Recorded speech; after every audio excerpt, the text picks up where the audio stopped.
Hello, good evening guys. Welcome back my channel economics with Vandana Chauhan. जैसा कि आपको पता है कि हमने 12th क्लास के 4 चैप्टर कवर कर लिए हैं। Today's in video I will start the economics for class 11।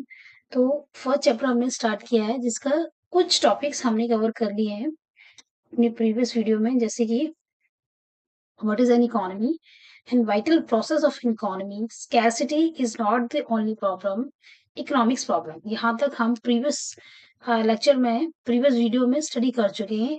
आज इस वीडियो में इससे आगे पढ़ेंगे। Meaning of economics, let's start. तो इकोनॉमिक्स क्या होता है? अभी हमने पढ़ा था कि व्हाट इज इकोनॉमी। इकोनॉमी क्या है? अब देखेंगे इकोनॉमिक्स क्या है। तो इकोनॉमिक्स क्या है? एक सोशल साइंस है जो स्टडी करती है कि किस तरीके से हम अपने लिमिटेड रिसोर्स का, जो कि रिसोर्सेज लिमिटेड हैं, इसके साथ साथ उनके अल्टरनेटिव यूजेस भी हैं, ठीक है, उनके डिफरेंट डिफरेंट यूजेस भी हैं, तो उनका किस तरीके से एफिशिएंट मैनर में यूज करें गुड्स एंड सर्विसेज को बनाने में। ठीक है, अपने लिमिटेड रिसोर्सेज का किस तरीके से एफिशिएंटली यूज करें ताकि हम गुड्स एंड सर्विसेज को प्रोड्यूस कर सकें और डिस्ट्रीब्यूट कर सकें among the different group of people. इसकी स्टडी करना ही क्या कहलाता है? इकोनॉमिक्स। दूसरा देखो, इन शॉर्ट में हम कह सकते हैं कि economic is all about making the choice. हमारी रिसोर्सेज क्योंकि लिमिटेड है, तो अब हमें देखना पड़ेगा कि इन लिमिटेड रिसोर्सेज का यूज हम कौन सी वांट्स को या कौन सी गुड्स को बनाने में खर्च करें। ठीक है, जैसे कि मिल्क है, हम अपने घर में 1 लीटर मिल्क मिल्क परचेज करके लाए। अब हमें देखना है कि उस मिल्क को हम मिल्क से हम चाय बनाएं या फिर उसको उसे कर्ड में कन्वर्ट कर दें। ठीक है, तो हमें देखना पड़ेगा। अगर हमारी पहली वांट्स क्या है? चाय पीना है, तो हम उस मिल्क का यूज चाय बनाने में खर्च करेंगे। तो इसी तरीके से रिसोर्सेज का भी यूज किया जाता है। जो मोस्ट प्रेफरेबल आपकी नीड होती है उसको सेटिस्फाई करने के लिए हमें क्या करना पड़ता है? चॉइस करनी पड़ती है अपने रिसोर्सेज की। ओके, नेक्स्ट देखो, रिसोर्सेज वर्सेस ह्यूमन वांट्स, क्या डिफरेंस है? रिसोर्सेज क्या है? They are scarce and their supply is limited in relation to demand. ठीक है, अभी तक यही पढ़ते आ रहे हैं कि रिसोर्सेज की कमी है, सप्लाई बहुत लिमिट है और डिमांड उनकी ज्यादा है। जबकि ह्यूमन वांट्स कैसे कैसी है? Unlimited and they can never be fully satisfied. कभी भी फुली सेटिस्फाइड नहीं हो सकती। एक वांट सेटिस्फाई होती है तो दूसरी जनरेट हो जाती है। ठीक है, आगे देखो, they are alternative uses. Resources के क्या है? डिफरेंट डिफरेंट यूजेस है। इलेक्ट्रिसिटी का यूज हम डोमेस्टिक पर्पस के लिए भी करते हैं और कमर्शियल पर्पस के लिए भी करते हैं। इलेक्ट्रिकल व्हीकल्स भी चलते हैं। इसी तरीके से ह्यूमन वांट्स क्या है? They differ in priorities. Human की वांट्स की क्या है? डिफरेंट होती है अकॉर्डिंग देयर यूज और अकॉर्डिंग देयर प्रायोरिटी। जो चीज ह्यूमन बीइंग को ज्यादा सेटिस्फाई करेगी उनकी उनको वो फर्स्ट प्रायोरिटी देता है रेदर देन अनदर। ठीक है, सपोज उसके पास 100 रुपीज है। अब 100 रुपीज से उसे उसके पास दो ऑप्शन है, चाहे वो बर्गर ले ले या फिर आइसक्रीम ले ले। तो अब उसे आइसक्रीम और बर्गर में से जो चीज ज्यादा पसंद है, ठीक है, तो वो उस पर अपने 100 रुपीज खर्च करेगा। नेक्स्ट देखो,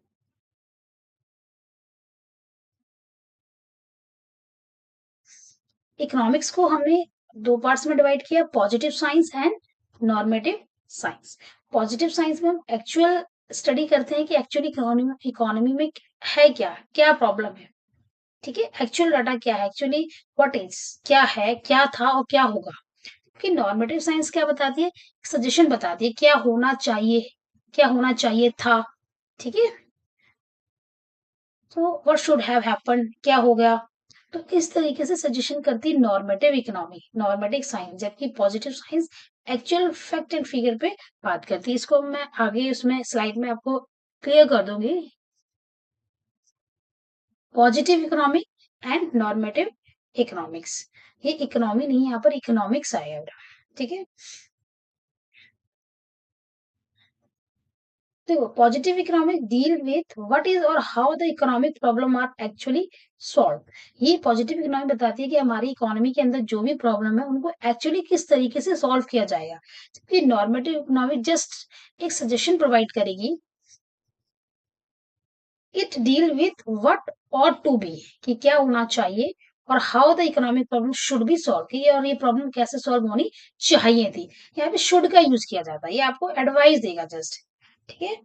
जबकि positive economic it can be verified with actual data. Actual data figure पे बात करती है। अगर इसने बोला कि हर साल जो है पॉपुलेशन ग्रोथ इस रेट से बढ़ रही है, तो इसके पास एक्चुअल फिगर है, डाटा है, बता सकती है प्रूफ के साथ। इन्फ्लेशन 3% 4% की रेट से बढ़ रही है, एक्चुअल डाटा है। बट यहाँ पर किसी तरीके की कोई एक्चुअल डाटा नहीं है जिससे कि हम वेरीफाई कर सके कि जो नॉर्मेटिव इकोनॉमिक्स जो कह रही है उसको हम वेरीफाई कर सकें। यहाँ पे डाटा है ही नहीं। Okay, it aim to make real description of the economic activity. Economic activity की रियल पिक्चर शो करती है, जबकि ये it aim to determine the ideals, ये केवल आइडियाज प्रोवाइड करती है। ठीक है, जैसे आपके कुछ दोस्त होते हैं जो एक्चुअली में आपकी हेल्प करते हैं, और कुछ होते हैं जो कि difference between micro economics and macro economics. क्या है micro economics? In micro economics the letter I stand for individual individual study the economics behaviour of individual. ठीक है, माइक्रो इकोनॉमिक्स में आई का मतलब क्या है? इंडिविजुअल। इंडिविजुअल मीन्स एक अकेला व्यक्ति, एक अकेला पर्सन। तो माइक्रो इकोनॉमिक्स के अंदर हम एक इंडिविजुअल पर्सन की बिहेवियर की स्टडी करते हैं, जबकि मैक्रो इकोनॉमिक्स में A stand for aggregate. Aggregate यानी टोटल। इसके अंदर हम as a economy as a whole study करते हैं। ठीक है, ये tools are demand and supply. Micro economics के अंदर हम डिमांड एंड सप्लाई, एक पर्सन की डिमांड एंड सप्लाई की स्टडी करेंगे, जबकि मैक्रो के अंदर aggregate demand and aggregate supply, यानी टोटल डिमांड कितनी है और टोटल सप्लाई कितनी है हमारी इकोनॉमी के अंदर, ये स्टडी करेंगे। Micro economic it aim to determine price of a commodity और फैक्टर ऑफ प्रोडक्शन। ठीक है, माइक्रो इकोनॉमिक के अंदर हम देखते हैं कि एक कमोडिटी का प्राइस क्या है, एक फैक्टर ऑफ प्रोडक्शन का प्राइस क्या है, जबकि इसमें देखते हैं income and employment level of the economy, की पूरी इकोनॉमी में कितना एम्प्लॉयमेंट है, कितनी रोजगार है हमारी इकोनॉमी के अंदर। Okay, it involves limited degree of aggregation. यहाँ पे जो एग्रीगेशन होता है बट वो लिमिटेड डिग्री होता है, जैसे कि for example market demand derive by aggregate individual. ठीक है, देखो इसमें एग्रीगेशन क्या है कि हम एक मार्केट की स्टडी कर सकते हैं, एक मार्केट की स्टडी करते हैं जहां पर number of buyers and seller होते हैं, बट पर्टिकुलर एक मार्केट के अंदर। बट यहाँ पर जो डिग्री ऑफ एग्रीगेशन है वो बहुत लार्ज स्केल पर होता है, क्योंकि यहाँ पर जो एग्रीगेट डिमांड हम स्टडी कर रहे हैं पूरे एंटायर इकोनॉमी की कर रहे हैं। ठीक है, पूरी इकोनॉमी के अंदर नंबर ऑफ मार्केट्स होती हैं, और उन सभी मार्केट्स में कितनी डिमांड की जा रही है कंज्यूमर के द्वारा, उसको ऐड करेंगे तो ये रीच तो वो स्टडी हम करेंगे मैक्रो इकोनॉमिक के अंदर। नेक्स्ट देखो, it assume all the macro variables are constant. Micro economics के अंदर हम जितने भी मैक्रो वेरिएबल हैं उनको कांस्टेंट रखते हैं, जबकि मैक्रो मैक्रो इकोनॉमिक्स के अंदर हम माइक्रो वेरिएबल लाइक जैसे decision of household and firm price of individual product are constant. ठीक है, यहाँ पर माइक्रो वेरिएबल कांस्टेंट रखेंगे और इधर मैक्रो वेरिएबल। नेक्स्ट देखो, it is also known as price theory. Micro economics को हम प्राइस थ्योरी भी कहते हैं। ठीक है, example individual income and individual output. यहाँ पर केवल एक व्यक्ति की इनकम क्या है और उस व्यक्ति ने कितना आउटपुट बनाया उसकी स्टडी करेंगे, जबकि मैक्रो इकोनॉमिक्स को हम इनकम एंड एम्प्लॉयमेंट थ्योरी कहते हैं, और यहाँ पर नेशनल इनकम और नेशनल आउटपुट की स्टडी करते हैं। अगला टॉपिक देखो, interdependence of micro economics and macro economics. दोनों ही एक दूसरे पे क्या है? इंटरडिपेंडेंस है, ये इंडिपेंडेंट नहीं है। इंडिपेंडेंट मतलब कि ये अलग नहीं है, दोनों माइक्रो और मैक्रो दोनों अलग अलग नहीं है, एक के बिना दूसरा इनकम्प्लीट है, दूसरा अधूरा है। ठीक है, तो दोनों ही एक दूसरे पर इंटरडिपेंडेंट है, क्योंकि देखो माइक्रो इकोनॉमिक्स के अंदर हम छोटी छोटी चीजों की स्टडी करते हैं, जब हम छोटी एक इंडिविजुअल चीजों को ऐड करेंगे तो हम मैक्रो इकोनॉमिक्स तक पहुंचते हैं। ओके, जैसे कि for example law of demand came into existence from the analysis of the behavior of a group of people. ठीक है, लॉ ऑफ डिमांड क्या है? लॉ ऑफ डिमांड मीन्स कि प्राइस बढ़ने से डिमांड कम हो जाता है। अब हमें कैसे पता चला? जब हमने एक एक व्यक्ति के ऊपर उसको स्टडी किया, हमने उसके बिहेवियर को देखा कि हाँ एक्चुअली प्राइस जब बढ़ जाता है तो लोग कम परचेज करते हैं। एक एक व्यक्ति के ऊपर स्टडी किया तो हमारे पास क्या है? Law of demand.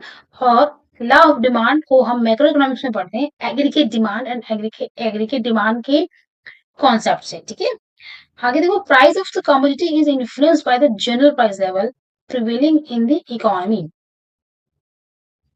जो भी गुड्स का प्राइस होता है किसके द्वारा इन्फ्लुएंस होता है? जनरल प्राइस लेवल, जो कि हमारी इकोनॉमी के अंदर है। इकोनॉमी यानी पूरी एज अ इकोनॉमी में सपोज पार्ले जी का प्राइस कितना चल रहा है? 5 रुपीज। तो एक इंडिविजुअल पर्सन जब पार्ले जी का प्रोडक्शन करेगा तो उसका प्राइस उसे 5 ही रखना पड़ेगा।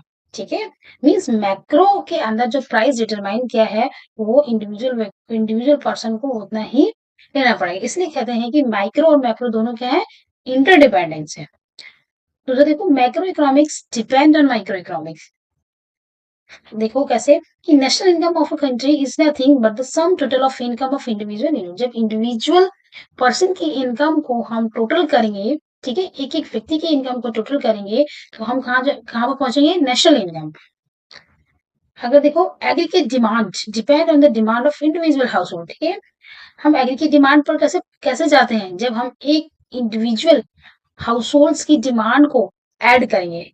ठीक है, एक एक व्यक्ति की डिमांड और एक एक हाउस होल्ड की डिमांड को जब हम एग्रीगेट करेंगे तो we reach the aggregate demand. Okay, aggregate पर पहुंचने के लिए पहले हमें इंडिविजुअल स्टडी करना पड़ता है। दैट्स व्हाई कहते हैं कि macro economics depend on micro economics. So guys, आज की वीडियो में इतना ही। तो जो मेरे फर्स्ट व्यूअर हैं, स्पेशली फॉर क्लास 11 के स्टूडेंट, अगर आप मेरे चैनल पर विजिट कर रहे हो तो एक बार लाइक और सब्सक्राइब जरूर करें, जिससे कि मुझे मोटिवेशन मिल सके। मेरा चैनल अभी नया है, अभी नया स्टार्ट किया है, तो आपके सपोर्ट की बहुत जरूरी है। So thank you guys.